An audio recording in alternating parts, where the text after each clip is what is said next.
Bismillahirrahmanirrahim. Assalamualaikum warahmatullahi wabarakatuh. Alhamdulillah, assalatu wassalamu ala rasulillah wa alihi wa sahbihi wa man walah, wa la hawla wa la quwwata illa billah, wa ba'd. Sahabat WIT Islam dimanapun Anda berada, insyaallah malam hari ini kita akan kembali melanjutkan mengkaji hukum-hukum berkaitan tentang puasa di bulan Ramadan. Dan kemarin kita telah memulai dengan kitab Fathul Qorib dan telah membahas dari syarat, wajib dan pembatal puasa. Dan pada malam hari ini kita akan kembali melanjutkan, namun dengan kitab yang berbeda, yaitu dengan kitab Fathul Mu'in. Kenapa? Karena di dalam kitab ini banyak kasus-kasus yang sering terjadi di tengah masyarakat, sehingga kita akan mendapatkan banyak faidahnya. Karena memang Fathul Qorib itu, kitab yang kemarin itu emang dibuat secara ringkas untuk mempermudah dalam memahami global mazhab Imam Asy-Syafi'i rahimahullah ta'ala. Taib, kita akan memasuki bab sunah-sunah yang berkaitan dengan berpuasa. Yaitu di sini ada matan dan syarahnya, kita bacakan matannya dulu. Bismillah.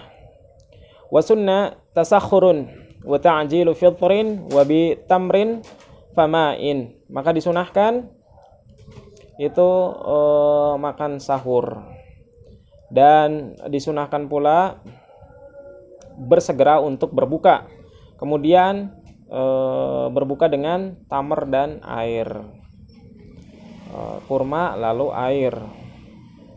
Kita baca syarahnya. Kitab Fathul Mu'in ini adalah salah satu kitab yang memang familiar juga di tengah masyarakat dimanapun, baik di Indonesia ataupun di dunia Islam pada umumnya, yang ditulis oleh Syekh Ahmad Zainuddin Al-Malibari. Kemudian beliau menjelaskan, wa sunna ta'jilul fitrin wa sunna li shaimin ramadhana wa ghairihi tasakhurun. Kemudian disunahkan bagi orang yang berpuasa Ramadan atau di luar Ramadan, atau puasa maksudnya di luar selain bulan Ramadan, maka disunahkan tasakhur, yaitu sahur. Wa ta'khiruhu ma lam yaqa fi syakkin, dan mengakhirkan sahur ini selama seorang itu tidak ada keraguan, yaitu keraguan apakah sudah masuk fajar ataukah belum. Karena banyak sekali di tengah masyarakat kita itu justru mengawali sahur di tengah malam, maksudnya jam 1 atau jam 2 itu sering kita dapati mereka sahur. Padahal yang lebih sunahnya adalah dengan mengakhirkannya gitu. Wa kaunuhu ala tamrin li khabarihi fihi. Wa kaunuhu ala tamrin li khabarin fihi, yaitu sahur dengan kurma, yaitu berdasarkan hadis Nabi Shallallahu Alaihi Wasallam. Jadi disunahkan dengan memakan kurma. Wa yahsulu walau bijur'ati ma'in. Maka didapati sunah juga, maka cukup dengan meminum meski seteguk air. Maka untuk teman-teman dimanapun Anda berada, hendaknya kita memperhatikan sahur ini, karena walaupun seteguk air ini sudah mendapatkan sunahnya, sudah mendapatkan berkahnya. Jadi jangan sampai dilewatkan. Wa yadkhulu waqtuhu binisfil laili. Maka waktu sahur ini masuk di setengah malam, yaitu di atas jam 12, maka sudah masuk ke waktu sahur. Wa hikmatuhu at-taqawi au mukhalafatu ahlil kitab. Yaitu hikmahnya dengan adanya sahur ini adalah memperkuat badan atau menyelisihi ahlul kitab. Jadi ahlul kitab itu mereka juga ada puasa namun tidak ada sahur, dan ini adalah dua sisi hikmahnya. Wa sunna tatayyubun waqtas saharin, dan disunahkan pula mengenakan wewangian ketika waktu sahur. Jadi disunahin nih pakai wewangian ketika sahur.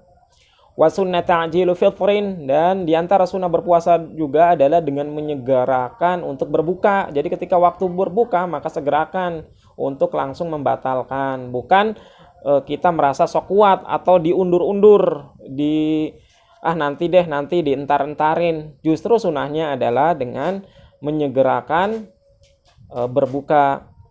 Idza tayaqqanal ghuruba, apabila ia itu orang yang berpuasa ini telah yakin telah masuk waktu maghrib atau telah terbenamnya matahari. Wa yu'rafu fil umrani was-sahara allati biha jibalun bizawali syu'a'i min a'alil hitani wal jibal, yaitu diketahui dengan terbenamnya matahari itu bisa diketahui di kerumunan, misalkan di kota ataupun di padang pasir yang di sana terdapat pegunungan atau bukit, dengan hilangnya sinar matahari pada ketinggian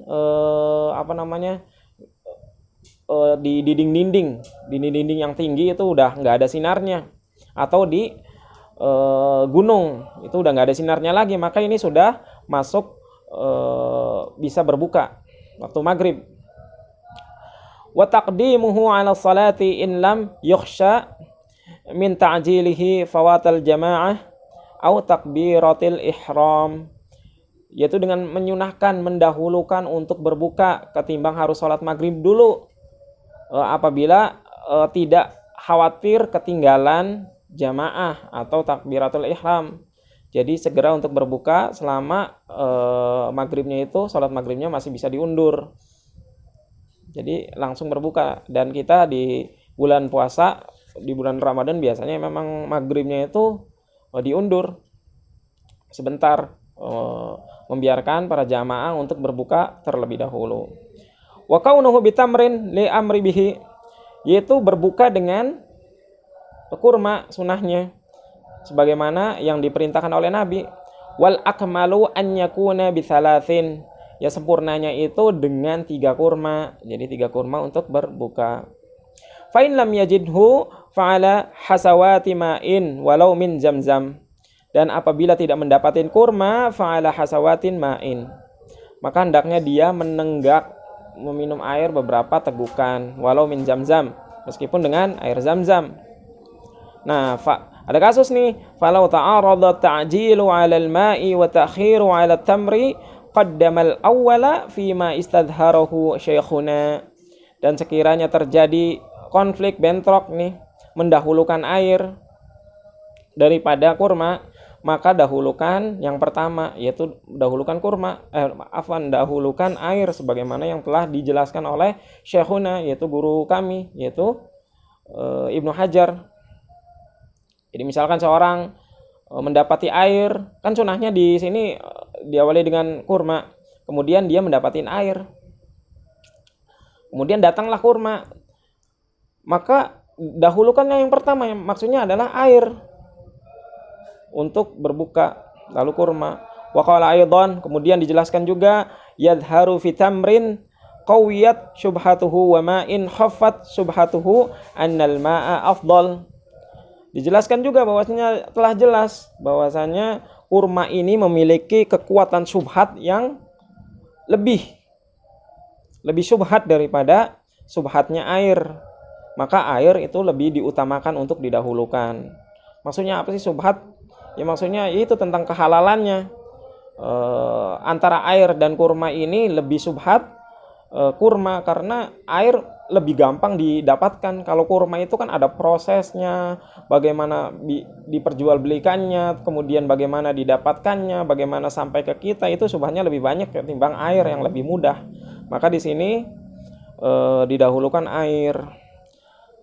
Qala syaikhan, berkata 2 syaikh, yaitu Imam Rafi'i dan Imam Nawawi, la syai'a afdalu ba'da tamri ghairul ma', maka diperkuat dengan pendapat 2 syekh, yaitu Imam Nawawi dan Imam Rafi'i, bahwasanya tidak ada yang lebih afdal setelah kurma selain air.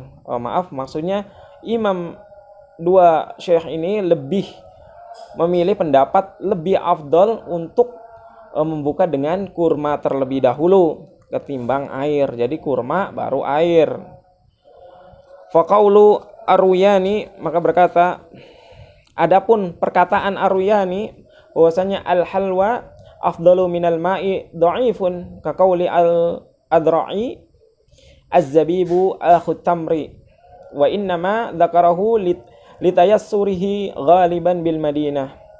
Adapun apa yang dikatakan oleh Ar-Ruyani bahwasanya yang manis-manis itu lebih utama daripada air, maka ini adalah pendapat yang lemah. Sebagaimana perkataan Al-Adra'i bahwasanya az-zabib yaitu anggur itu saudaranya kurma, maksudnya sama nilainya dengan kurma. Namun di dalam hadis telah menyebutkan kurma saja. Kenapa? Karena untuk kemudahan secara umum di Madinah pada saat itu daripada anggur. Maksudnya apa? Maksudnya perkataan yang manis, berbuka dengan yang manis itu lemah. Karena kalau berbuka dengan yang manis tentu anggur juga bisa dong. Dan anggur itu nggak manis gitu loh. Kenapa disebut kurma dulu? Karena kurma itu lebih mudah didapatkan di Madinah. Maka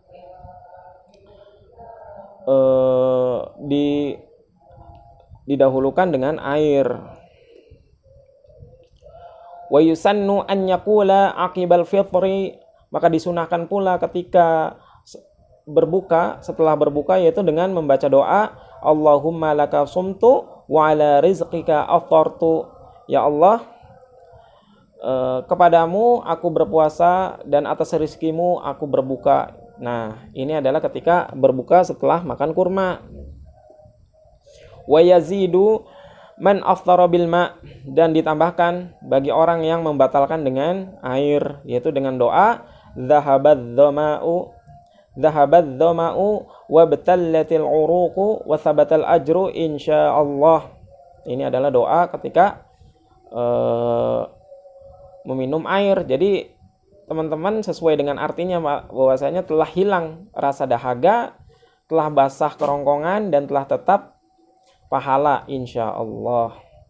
Nah, ketika telah basah ya berarti telah minum, bukan telah makan kurma. Adapun ketika setelah makan kurma baca doanya Allahumma laka sumtu wa ala rizqika aftartu. Namun ketika teman-teman berbukanya dengan air dulu, maka bacanya dhahabadz dhama'u wabtalatil uruqu wa thabatal ajru insyaallah. Begitu teman-teman. Selanjutnya, sunnah yang selanjutnya adalah wasunna guslun an nahwi janabatin qabla fajrin. Maka disunahkan mandi dulu seperti halnya mandi janabah, yaitu bagi orang yang junub sebelum fajar. Jadi ketika subuh-subuh itu mandi dulu ketika waktu sahur sebelum terbitnya fajar. Supaya apa? Li'alla yasilal ma'u ila batinin nahwi udunihi au duburihi, supaya air yang mandi itu tidak masuk ke telinganya ataupun ke duburnya. Maksudnya supaya apa? Khawatirnya misalkan setelah fajar baru mandi, khawatirnya ada air yang masuk ke telinga atau duburnya. Dimana qala syekhuna, dimana guru kami berkata wa qadiyatuhu, yaitu hukum yang telah ditetapkan beliau, anna wusulahu lidzalika mufattirun, bahwasannya mandi dengan sampainya air kepada masuknya misalkan kepada telinga ataupun dubur itu bisa membatalkan. Walaysa umumuhu muradan, namun maksudnya ini enggak umum, maksudnya enggak umum setiap mandi, maksudnya nanti ada dijelaskan di akhir ini. Kama huwa dhahir, sebagaimana secara zahirnya ahdan mimma marra an sabqa ma'in nahwil madmadah al-masru', sebagaimana diambil ketika pembahasan yang telah lewat, yaitu telah mengenai air untuk berkumur-kumur yang disyaratkan, misalkan normal, atau ghuslil fami al-mutanajjis, atau mencuci mulut dari yang najis, kumur-kumur, la yufattiru li'udrihi, maka itu tidak membatalkannya karena normal, nggak sengaja misalkan ada sedikit gitu loh. Fal yuhmal hadza ala mubalaghatin manhiyin anha, maka pendapat beliau maksudnya yang membatalkan ini adalah tatkala airnya itu berlebihan, yang terlarang. Jadi berlebihan mandinya terlalu ini, nggak banyak masuk, akhirnya ya bisa membatalkan puasa. Beda halnya kalau mandinya itu normal, sebagaimana juga dijelaskan mengenai ketika berkumur-kumur. Kalau berkumur-kumurnya berlebihan kemudian akhirnya ada yang tertelan, ini bisa membatalkan. Beda halnya misalkan berkumur-kumurnya itu secara normal meskipun ada sedikit yang nggak sengaja gitu, itu nggak membatalkan puasa dan nggak masalah. Jadi itu. Kemudian wasunna kafun nafsin an ta'amin fihi syubhah. Jadi disunahkan pula untuk menahan diri dari makan makanan yang subhat. Wa syahwatin mubahatin min masmu'in wa mubsarin, dan menahan diri juga dari syahwat yang mubah. Ini bukan syahwat yang haram, tapi yang mubah juga disunahkan untuk ditahan. Kalau yang haram itu jelas diwajibkan untuk ditahan. Adapun sunnah ketika berpuasa adalah syahwatnya itu harus ditahan, meskipun syahwat itu adalah perihal yang mubah. Dari apa saja syahwat yang mubah itu? Dari hal yang mendengar, misalkan mendengar hal-hal yang mubah yang bisa mengandung keingintahuan atau apa, itu ditahan. Atau melihat pemandangan yang mubah yang berlebihan, itu misalkan memandang istri, itu kan mubah nih. Memandang istri muda terlalu lama memandangnya, ditambah misalkan lihat istri lagi goleran misalkan di kamar kayak pindang gitu, kemudian nanti khawatir ada hasrat, lalu itu adalah halal gitu, maka ditahan. Wa masih taibin wa syamihi, dan menahan juga dari menyentuh wangian dan menciumnya. Tuh, ketika puasa juga kita harus menahan wangian dan menciumnya. Apalagi wangi, mencium-cium aroma masakan, mencium aroma semur telur misalkan, atau mie goreng. Anak kecil bikin lagi mie goreng, kita nyium-nyiumin, itu juga nggak boleh. Ini juga harus ditahan. Walau ta'aradat karahatu masjid tibi lisaim waruddat tib fajtinabul masih aula lianna karahatahu tuaddi ila nuqsanil ibadah. Dan sekiranya terjadi perselisihan nih antara makruhnya memegang wewangian bagi orang yang berpuasa, memegang atau menolak wewangian. Maksudnya gimana ini? Nih di sini dijelaskan bahwasanya untuk memegang wewangian ini ditahan, jangan. Tapi di sininya juga ada menolak wewangian. Jadi mana yang harus dilakukan? Maksudnya ketika ada orang yang memberi wewangian kepada kita, memberi parfum, kita tolak gitu loh. Ini kan dalam hadis ketika ada orang yang memberi wewangian kita harus diterima. Nah, sementara di sini kita menolaknya karena berdasarkan memegang wewangian itu termasuk harus kita tahan gitu loh. Maka di sini dijawab menjauhkan diri untuk memegang wewangian itu lebih utama. Kenapa? Li'anna karahatahu tuaddi ila nuqsanil ibadah. Karena kemakruhan itu dapat membawa kepada pengurangan ibadah, begitu. Qala fil hilyah, maka berkata di kitab Al-Hilyah, al-aula lisaim tarkul iktihal. Maka ini ada tambahan. Maka utama bagi orang yang berpuasa itu meninggalkan memakai celak. Wa yukrahu siwakun ba'da zawalin wa qabla ghurubin. Maka dimakruhkan pula melakukan siwak setelah tergelincirnya matahari atau sebelum maghrib, sebelum terbenamnya matahari. Wa innama au akala karihan nasian, meskipun dia itu tertidur. Maksudnya kalau udah tertidur kan otomatis ada perubahan bau di mulut, atau dia memakan makanan ketika berpuasa karena lupa dengan memakan makanan yang bau gitu, kemudian dia melakukan siwak, maka ini tetap dimakruhkan. Wa qala jam'un, maka berkata para ulama lam yukrah, yaitu sebagian ulama ini tidak makruh ketika melakukan siwak mau kapanpun gitu loh. Bal yusannu in taghayyaral fammu binahwi naumin, bahkan disunahkan apabila mulut itu telah berubah, semisal setelah tidur, begitu. Jadi disunah ketika ada perubahan mulut nih, kalau orang berpuasa kan pasti ada akan perubahan dari pagi ke siang, itu ada perubahan, maka disunahkan kapanpun gitu loh. Ini sebagian para ulama. Namun sebagian ulama lain adalah ketika setelah zawal, setelah tergelincirnya matahari, ketika setelah zuhur lah, itu dimakruhkan untuk bersiwak. Kenapa? Berdasarkan hadis bahwasanya wanginya bau mulut orang berpuasa itu adalah lebih wangi daripada kasturi di surga begitu. Jadi makanya dibiarkan bau mulutnya bagi orang yang berpuasa. Wa mimma yata'akkadu lis-shaim kaful lisani an kulli muharramin. Maka disunahkan pula, sunnah yang ditekankan bagi orang yang berpuasa itu menahan lisan dari berkata-kata yang diharamkan. Seperti apa? Kakadzibin, seperti berdusta, atau wagibah, atau seperti melakukan gibah, atau wa musatamah, atau mencela gitu. Li'annahu muhbitun lil ajri kama sarrahu bihi. Karena yang demikian itu bisa menghancurkan pahala sebagaimana para ulama telah menegaskannya. Wadallat alaihil akhbaru sahihah, yang dimana banyak sekali hadis-hadis melarang hal ini. Wa nasu alaihi Syafi'i wal ashab, dan sebagaimana pula yang telah dijelaskan atau telah ditulis oleh Imam Syafi'i dan para muridnya. Wa qarrahum fil majmu', dan diakui pula diantaranya dalam Al-Majmu', kitabnya Imam An-Nawawi. Wa bihi yuraddu bahthul adra'i husulahu, namun di pembahasan ini Imam Adra'i itu membantahnya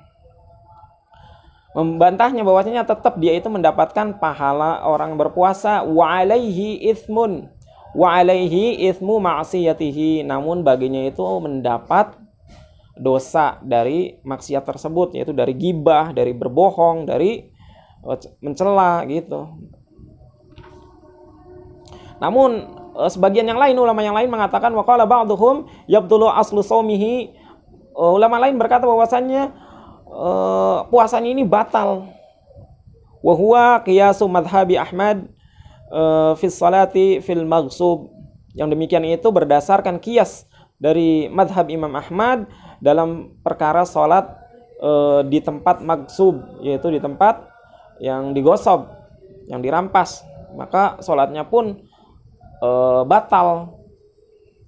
Demikianlah teman-teman untuk kajian pada malam hari ini. Mudah-mudahan kita semua mendapatkan faedah dari kitab ini, dari kitab Fathul Mu'in mengenai sunnah-sunnah berpuasa. Insya Allah kita akan melanjutkan di kesempatan berikutnya, masih di tema yang sama mengenai hukum-hukum yang berkaitan tentang puasa. Barakallahu fiikum, subhanakallahumma wa bihamdika, asyhadu an la ilaha illa anta, astaghfiruka wa atubu ilaik. Assalamualaikum warahmatullahi wabarakatuh.